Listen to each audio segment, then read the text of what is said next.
आज किया पुलिस से, प्रशासन से, क्या लगता है किस प्रकार का मामला है? मैं परिवार से मिला हूँ।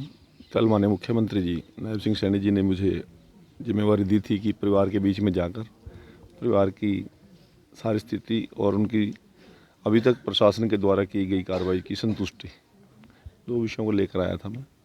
यहाँ के एसएचओ के खिलाफ इनमें बड़ा रोष है लोगों में, और उसका व्यवहार भी कोई अच्छा नहीं था इस परिवार के प्रति। उसको अभी मैंने एसपी साहब को कहा कि तुरंत लाइन हाजिर करके उसके डिपार्टमेंटल खोल लें। ऐसा अधिकारी जहाँ संवेदनाओं की ज़रूरत है, जहाँ परिवार को सांत्वना की ज़रूरत है, वो उन पर पुलिसियल तरीके से बात कर रहा है वो उनसे। दूसरी बात, परिवार ने ये भी मेरे सामने मांग पत्र दिया अभी कि हमारे पूरी मैनेजमेंट के खिलाफ हम मुकदमा होना चाहिए, क्योंकि सभी की जानकारी में ये विषय था।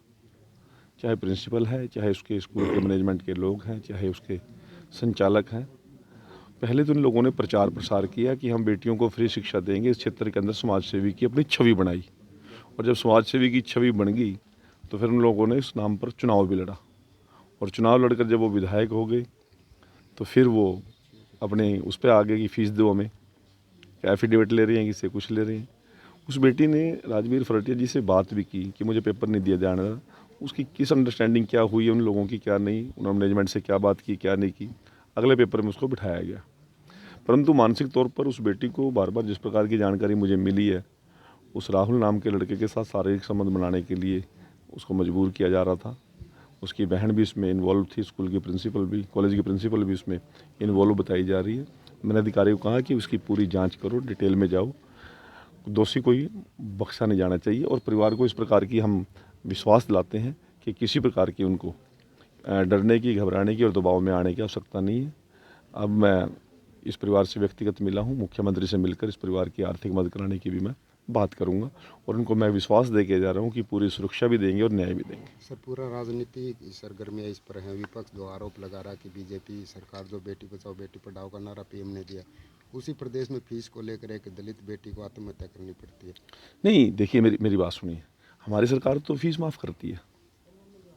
बेटी बचाओ बेटी पढ़ाओ जो लोग ये आज ट्वीट कर रहे हैं, जब वो केंद्र में मंत्री थे, 2-2 बार मंत्री रहे, 3-3 बार मंत्री रहे, राष्ट्रीय महामंत्री रहे, वो प्रदेश सरकार में वजीर थे, प्रदेश के बड़े नेता हैं। आज वो ट्वीट करके इस बात को उठा रहे हैं, परंतु ट्वीट में ये बात नहीं कह रहे कि स्कूल कॉलेज संचालक के बेटा उस लड़की को अनैतिक संबंध बनाने के लिए मजबूर कर रहा था। वो उस बात को क्यों छुपा रहे हैं? उस बात को क्यों छुपा रहे हैं?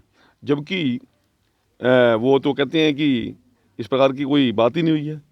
और उसी कॉलेज की प्रिंसिपल कल वीडियो मेरे पास आई है, बयान दे रही है। आप ये देखिए ना जी।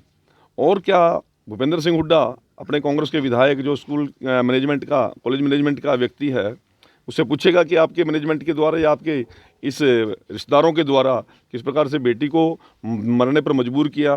क्या उसके बारे में वो पूछेंगे, कोई सवाल करेंगे क्या? क्या राहुल गांधी जी और प्रियंका गांधी जी अपने विधायक से या उसके विधायक के परिवार से इस बात की बात करेंगे? नहीं करेंगे। इस प्रकार की राजनीति करने की जरूरत नहीं है। मैं तो एक बात कहता हूँ कि पीड़ित परिवार से जो जान गई है, कोई जान वैसे नहीं जाती, उसके पीछे बड़ा कारण होता है। और इसको किन लोगों के द्वारा उसको प्रताड़ित किया गया, किन लोगों के द्वारा उसको मजबूर किया गया, उसका दूध का दूध, पानी का पानी होना चाहिए, और दोषियों को सलाखों के पीछे जाना चाहिए। सर, आपने परिवार से भी बात की है, प्रशासन से भी बात की, तो क्या लगता है विधायक की संलिप्तता है इसमें कहीं कुछ? देखो, मैं एक बात कहता हूँ, अब मैनेजमेंट में कौन कौन लोग हैं? जो लोग प्रचारित करके ये बात कहते थे कि हम फ्री शिक्षा देंगे इस पिछड़े क्षेत्र के अंदर, और उस नाम पर उन्होंने समाज सेवी की छवि बनाई, और समाज सेवी की जब छवि बनेगी तो फिर उन्होंने चुनाव लड़ा। तो मैनेजमेंट में यदि वो पार्ट हैं तो क्यों नहीं हिस्सेदारी बनती उनकी? उनका रोल बनता है। हम तो दोषियों के खिलाफ किसी प्रकार की कोई ढिलाई बरतने के मूड में नहीं है। सरकार, जरूर कार्रवाई होनी चाहिए।